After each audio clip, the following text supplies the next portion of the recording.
Неуспешни обиди да се отчита отпечаток од прст, лош квалитет на базата на податоци од МВР, лошо ракување со фингерпринт апаратите. Овие проблеми го одбележаа релативно мирниот изборен ден.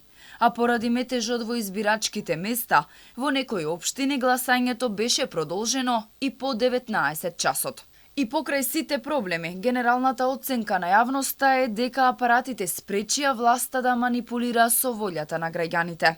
Во некои избирачки места, прекин на процесот имаше и по повеќе од 2 часа. И согласно изборниот законник, таму времето на гласање мораше да биде продолжено. Државната изборна комисија пак повикуваше на воздржаност од политички активности до 19:30 часот, со цел затекнатите граѓани на избирачките места да можат да го остварат своето право на глас.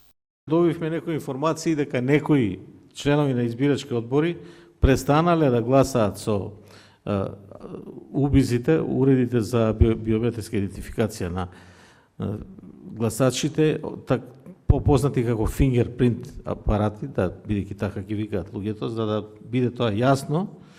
Значи тоа се незаконски одлуки на тие лица, воспротивно, доколку не се гласа така, согласно со измените во законот, гласањето ќе мора да биде поништено, а овие лица ќе мора да бидат санкционирани бидејќи тоа го направиле без одлука на ДИК.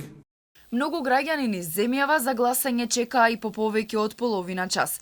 Се создаваше метеж во дворовите, но и внатре во избирачките места, а Државната изборна комисија дури и писмено реагираше до сите избирачки одбори да примаат онолку граѓани колку што има кутии на избирачкото место, наместо само по еден. Причините за прекините на гласањето и метежот во дел од општините главно се однесуваа на проблемот со фингерпринт апаратите, ковид протоколите, но и обемниот избирачки материјал поради рекордниот број советнички листи.